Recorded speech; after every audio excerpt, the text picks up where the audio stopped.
Hi guys, magluto tayo ng tilapia sinanglay. Ito guys, natimplahan ko na ito na meron siyang sibuyas, garlic, tomato, and salt, and pepper, and spring onion. Salt lang dinagay natin dyan guys. Saka linagyan din natin ng konting betchin. Ipapaloob natin dito sa tilapia. Yan.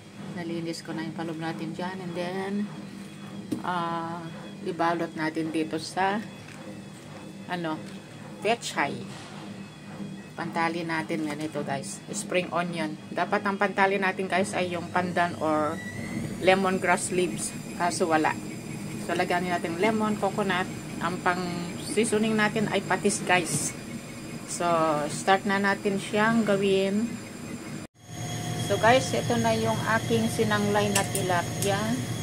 So, hindi ko linagyan ng tubig ito guys. Kaya ito, diba, nag-ano na siya, nag-juicy na. Hayaan muna nating matuyo ng gusto dyan. Tapos, pagka nag-dry na siya, konti na yung sabap, buhusan lang natin ng konting sesame oil. Yan guys, lumalabas na yung kanyang mga, yung mga ingredients ng juicy niya. Yan guys, ang aking sinanglay na tilapia.